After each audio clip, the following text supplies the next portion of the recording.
Hi, my name is Destiny Henderson, and this is my PowerPoint over ocean acidification and its effect on marine life. This is for the class Oceanography and Meteorology, and Dr. Teresa J. Kennedy is the professor.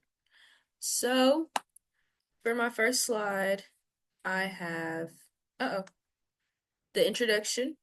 So, this is my introduction to ocean acidification and everything that's going to be covered and what I expect you to learn and how this is related to oceanography and meteorology. So on this side, we see the diagram, the picture that I've included, and I thought that this would be helpful for this presentation because it essentially shows the pH level of ocean acidification and how much it's increased throughout the years. And we'll get more into that and how the Industrial Revolution had an effect in that. And yes, so how is this related to oceanography and meteorology? So these topics are related because in this class we learn the biological and the geological aspects of the ocean, and acidification is something that essentially affects the ocean, and it has a major impact actually on the ocean, which we'll touch more into that later. What will I learn?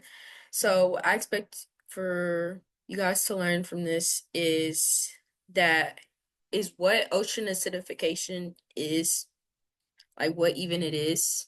It's kind of an awareness thing because before this class, I had no idea about ocean acidification. I would have never known if I had not taken this class, and I'm actually now, believe it or not, interested in it because of how much it impacts even us too. So I also want you guys to understand how it is caused and how we can help prevent it. So on the next slide, I have some key terms. So ocean acidification, obviously. Ocean acidification refers to a reduction in the pH of the ocean over an extended period of time, and it is caused primarily by the uptake of carbon dioxide from the atmosphere, which is something that we actually talked about in class, about how carbon dioxide it's been a increase of it because we'll talk about that later. But human impact. Human activities, primarily the burning of fossil fuels and deforestation, are the main drivers of ocean acidification. These activities release large amounts of carbon dioxide, which is CO2, into the atmosphere, and the ocean absorbs a significant portion of the CO2, and it leads to a decrease in pH and an increase in acidity, because as the pH becomes lower, the more acidic it becomes. So we have biodiversity, which we've heard this term a lot in this class, which is refers to the variety of life in our ocean. It includes all animals, plants, microorganisms that live in our ocean, from barnacles to whales to coral reefs, which coral reefs, remember that. So then we have CO2, which is carbon dioxide and is gas that's naturally produced by animals during respiration and through decay of biomass, and it is used by plants during photosynthesis. So on my next slide, I have, if it will go, okay. So what is ocean acidification? What even is it? So, ocean acidification is the process by which the ocean becomes more acidic. This is due to the increasing amounts of carbon dioxide in the atmosphere. So, things such as fossil fuels, coal, natural gas, and oil release CO2, and 20 to 30% of this ends up dissolving in the ocean. And if you think about it on a large scale, if you think about the whole world and how many countries there are, continents, and how much of everyone uses all of these fossil fuels, and 20 to 30% of this ends up dissolving in the ocean. That's a huge increment because there's a lot of us and there's a lot of people that use fossil fuels. And if you think about the course of how over time, from like the 1800s is when the Industrial Revolution started, to now, which is 2025, that's a that's a large span of time for 20 to 30% of this ending up dissolving in the ocean.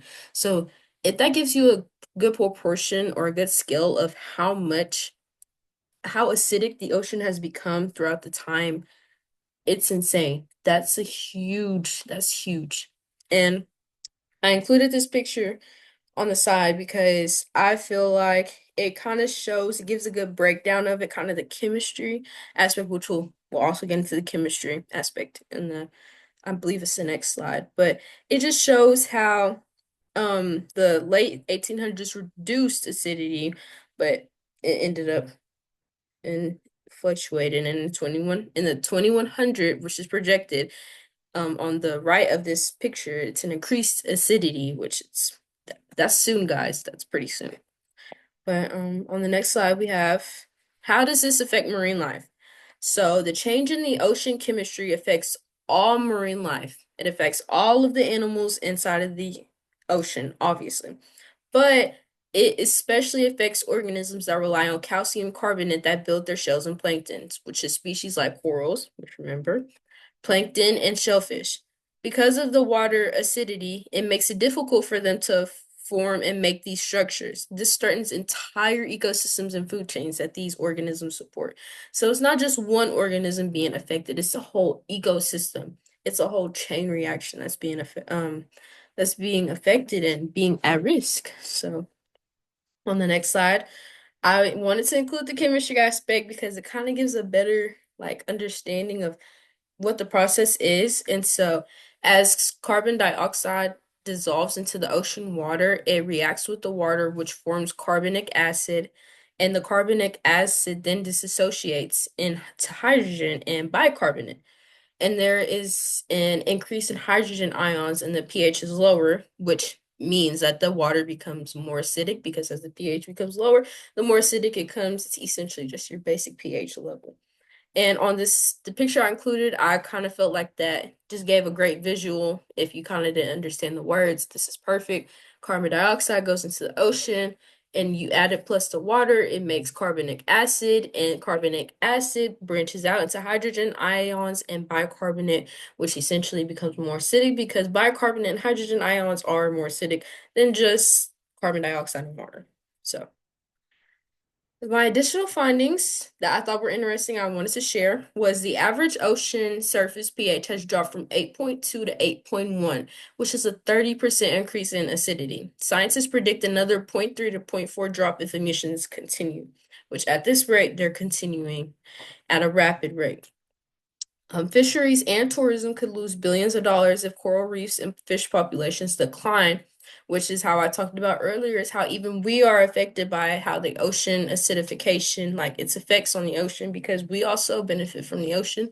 So innocent people could lose their jobs just because of the acidification and how some ecosystems might end up not being around anymore because of ocean acidification.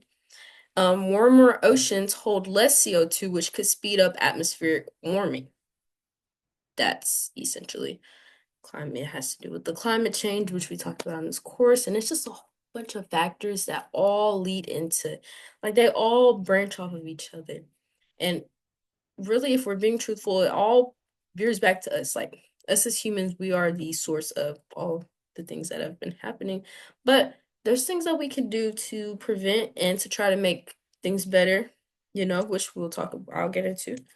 How does this information tie to this course? The oceanography aspect is that ocean acidification is a process that affects the ocean, which during this course we talked about the ocean a lot. And this course was primarily about the ocean and understanding the importance of it. The two interconnected, oh no, I'm sorry. The meteorology aspect, before I go into them two interconnected, is meteorology deals with atmospheric processes like the concentration of gases such as CO2 from human activities. The acidification process happens because of an increase in CO2, which the ocean absorbs. And so the two interconnected is ocean acidification is the perfect example of how both the ocean and atmosphere are interconnected.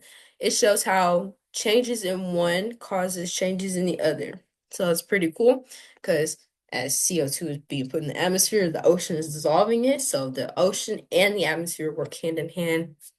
And it's just interesting how everything in this world is just interconnected. Um, Additional questions I thought maybe could get you guys thinking, get you guys wanting to be proactive in this fight for ocean acidification and just get you guys the wheels turning. Was how is ocean acidification linked to climate change? What regions of the ocean are most affected, and how does it connect to weather patterns and extreme events? So I thought those were make you guys just start kind of thinking and putting things together. A call to action. We can be the change needed to prevent ocean acidification from further destroying ecosystems.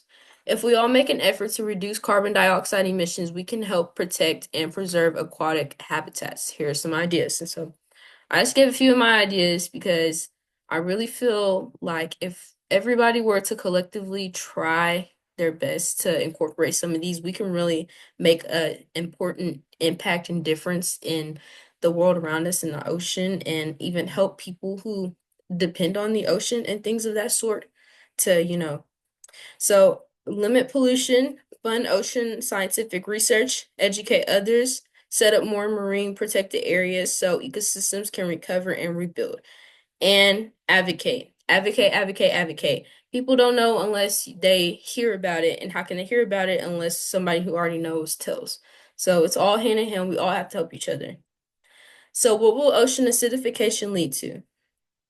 Coral reefs support more than 7,000 species of fish, invertebrates, plants, seas, turtles, birds, and marine mammals. And without coral reefs, there is a risk of losing all of the biodiversity, all of the life, all of the habitats. So I included a picture of a coral and a headstone because essentially that's what is going to happen if we do not try to do our part in making an effort to help save the ocean. These are my sites. I believe I had 2 pages. Or maybe I had one. I guess I had one.